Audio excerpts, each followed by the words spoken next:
June 4, 1942. In the morning, somewhere over the Central Pacific, an American pilot named Wade McClusky is staring at his fuel gauge and doing math he does not like. He has 31 dive bombers behind him. He has been flying for 2 hours over open ocean, chasing an enemy fleet that isn't where it's supposed to be, and he has maybe 10 more minutes before he has to turn back empty-handed. Mission failed. 31 aircraft possibly ditching into the sea one by one when their tanks run dry. He makes one more turn, and in the next 60 seconds, he sees something that will decide the outcome of the Second World War in the Pacific. 6 minutes later, 3 of Japan's finest aircraft carriers are burning wrecks. A navy that had gone undefeated for 6 months, that had humiliated the United States at Pearl Harbor, that had swept across the Pacific like nothing could touch it, broken in less time than it takes to boil an egg. This is the story of how 6 minutes ended an empire's dream of victory. It's a story built on decisions, some brilliant, some catastrophic, made by men who had no idea they were standing on the hinge point of history. And by the end, you'll understand why military historians still call it the most one-sided reversal of fortune in naval history. Stay with this one to the end, because almost every part of it hinges on something that could easily have gone the other way. A wrong turn, a stubborn pilot, a single destroyer's wake spotted by accident on an ocean big enough to hide 1,000 fleets. If any one of those threads had snapped, you might be watching a very different version of the 20th century unfold. This isn't just a war story. It's a story about how thin the line between victory and total catastrophe actually is, and how few people on either side even realized they were standing on it.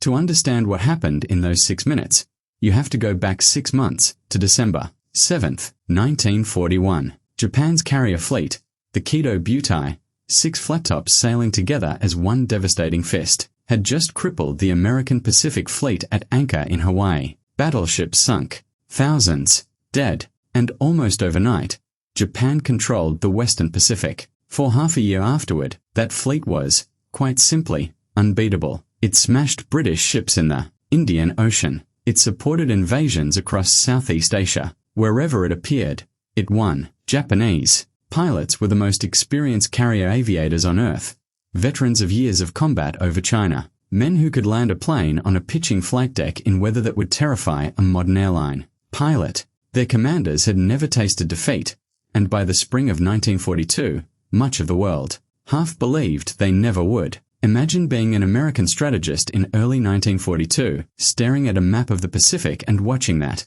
red tide spread week after week, with nothing that seemed able to stop it. That fear was real, and it was justified. The United States Navy had never fought, and never trained to fight, a war like this. One, against an enemy this skilled, this far from home, with so little margin for error. But one man in the Japanese high command was worried. Admiral Yamamoto, the architect of Pearl Harbor, knew something his own government didn't want to admit. Japan had not actually finished the job. The American aircraft carriers, the ships that mattered most, had been out at sea. On December 7th, they survived. And as long as they existed, Yamamoto believed, Japan's war was not won. It was only beginning.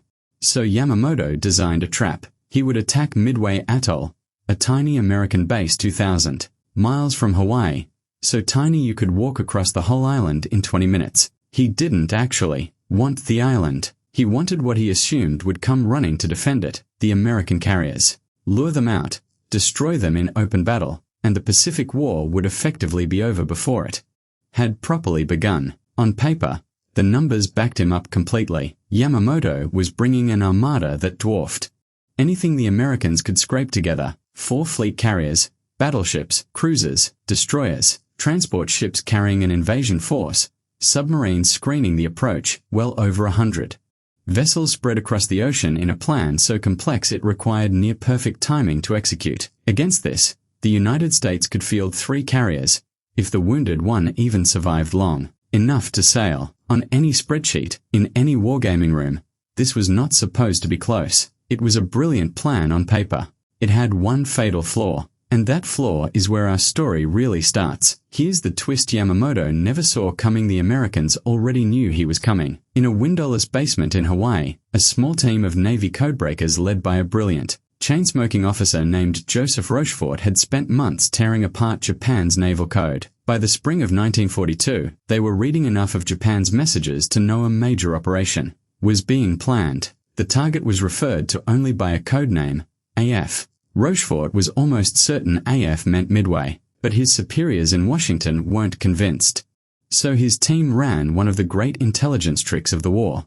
They had the base at Midway send a fake message, in the clear, complaining that its freshwater distillation plan had broken down. Days later, American codebreakers intercepted a Japanese report. AF is short of fresh water.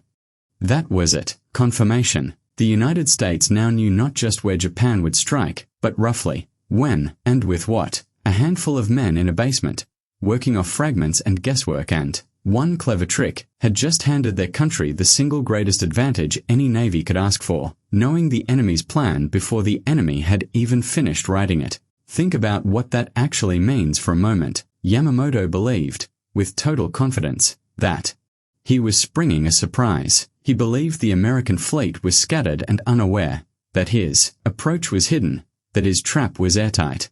Every assumption baked into his plan was already wrong before a single ship left port. He was not the hunter he thought he was. He was already being watched. This is the first turning point of the entire battle, and it happened weeks before a single shot was fired. Admiral Chester Nimitz, commanding the vastly outnumbered American Pacific Fleet, made a gamble that would define the rest of the war. Instead of falling into Yamamoto's trap the way he was supposed to, he set his own. He positioned his three available carriers, Enterprise, Hornet, and a battered, barely repaired Yorktown, patched together in 72 frantic hours after being nearly sunk weeks earlier, northeast of Midway, hidden, waiting. Think about the nerve that took. Nimitz was staking almost the entire remaining strength of the United States Pacific Fleet on a codebreaker's hunch and a faked radio message about a water shortage. If Rochefort was wrong, if AF wasn't Midway after all, Nimitz could be sending his last three carriers into empty ocean while Japan struck somewhere else entirely, defenseless. There was no safety net. There was no second Pacific Fleet waiting in reserve if this went badly. This was, quite literally, everything the United States had left in the region, committed on the strength of an educated guess. Japan thought it was setting an ambush. It was walking into one. At dawn on June 4th, Vice Admiral Chuichi Nagumo's four carriers, Akagi, Kaga, Soryu, and Hiryu, launched their first strike against Midway Island exactly as planned. Bombs fell, runways cratered. It looked, for a moment, like business as usual for the Imperial Navy. But Nagumo had a decision to make, and it's the decision historians still argue about 80 years later. Before the battle, he had split his aircraft into two groups. Half were armed with bombs, ready in case American ships appeared. Half were armed and fueled for a possible second strike on Midway's defenses. When his first wave reported that Midway needed hitting again, Nagumo ordered his reserve planes rearmed with land attack bombs instead of anti-ship torpedoes. His men had barely started that time-consuming process, pulling torpedoes off planes, wheeling bombs up from the magazines below, when a scout plane radioed in something that changed everything. Enemy ship spotted, bearing north of Midway. American ships, the very carriers Yamamoto's whole plan was designed to draw out. They were here. Now, put yourself on Akagi's bridge for a second. You've just spent the morning executing a textbook strike. On Midway, your planes are coming home low on fuel, needing to land. Half your reserve aircraft are mid-rearm, torpedoes, and bombs scattered across hangar decks in various states of readiness. And, now, without warning, a scout plane tells you the one thing your entire operation was built around. The American fleet has just appeared in the one place your own intelligence insisted it couldn't be. There is no clean answer here. Every option in front of Nagumo carries real risk. This is the kind of decision military academies still study, because there was no version of it that came without a price. This is the moment everything hinges on, and it is almost unbearably tense if you understand what's happening on those flight decks. Nagumo now faced an impossible choice. Rearm his planes again, this time back to torpedoes, to strike the American carriers, which would take precious time, or launch what he currently had, half-armed and unescorted. Immediately, he chose to rearm. It was the standard, by-the-book decision. It was also, in hindsight, a catastrophic gamble, because it meant that for the next hour, the decks of Japan's carriers would be a floating fire hazard, fueled aircraft, armed bombs, and torpedoes stacked in hangars and passageways instead of safely stowed below. Also, the fleet could launch one perfect, overwhelming strike. Nagumo had no way of knowing that this exact hour was the 1 hour he could least afford to be vulnerable. Every minute spent rearming was a minute his ship sat exposed, decks cluttered, damage control margins shrinking without anyone on board fully realizing it. Because at that same moment, American torpedo bombers were already in the air, flying straight at him, and they had no idea what they were about to walk into, either no idea that their attack, however doomed, was about to matter more than any of them could have guessed. If this were a movie, this next part would be the moment the hero's plan seems to fall completely apart. 3 squadrons of American torpedo planes, slow, lumbering devastators, already outdated by 1942 standards, found the Japanese fleet first. Without fighter escort, without knowledge of where the dive bombers were, they attacked anyway. Squadron after squadron flew straight into a wall of Japanese Zero fighters and anti-aircraft fire, skimming just above the waves, trying to get close enough to release their torpedoes.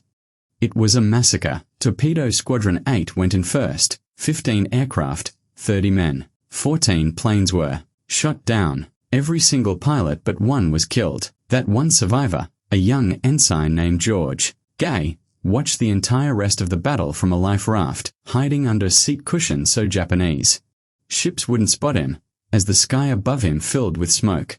Not one torpedo hit its target. On paper, this looks like total, senseless failure. 41 American torpedo planes attacked that morning. Only 6 survived.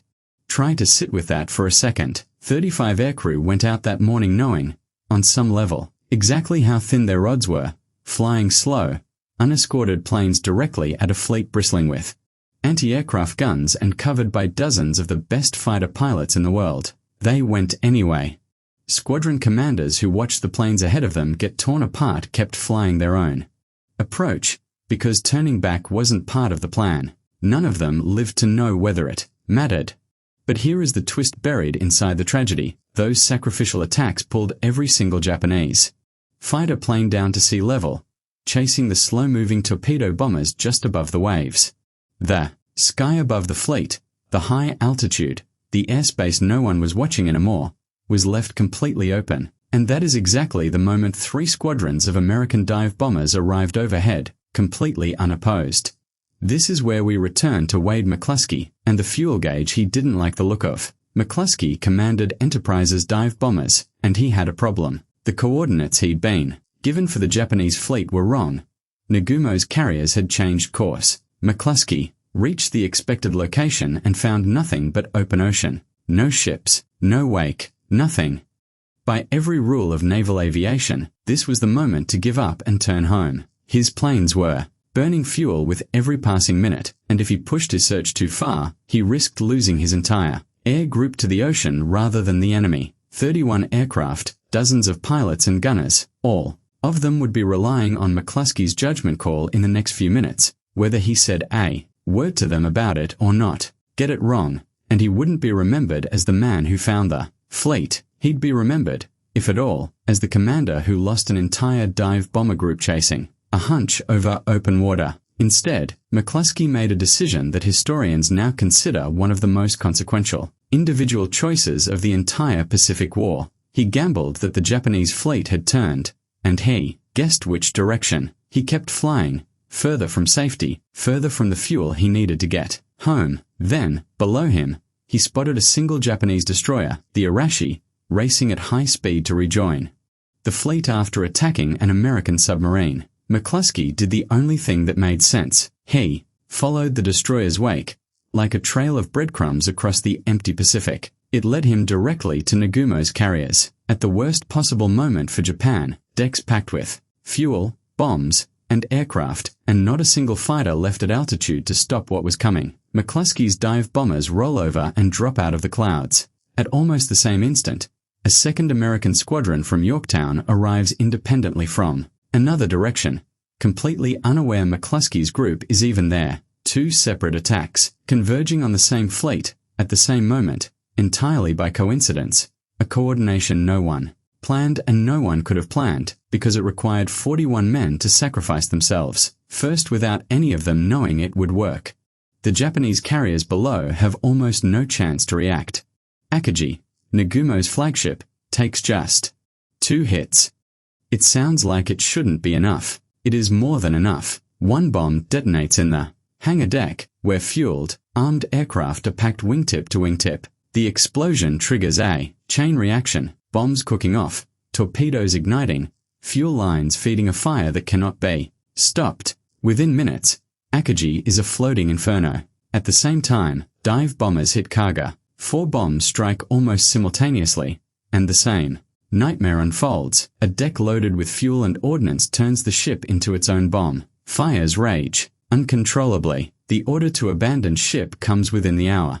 And Soryu, the 3rd carrier, is struck by 3 bombs from Yorktown Squadron in the same brief window. Same result. Explosions tearing through a hull built for speed and grace, now consumed by flame. Picture the view from above for a moment. 3 enormous ships, each one longer than 2 football fields, each one representing years of construction and irreplaceable national investment, each one packed edge to edge with fuel, bombs, and men, and above them, for one narrow window of time, absolutely nothing standing in the way.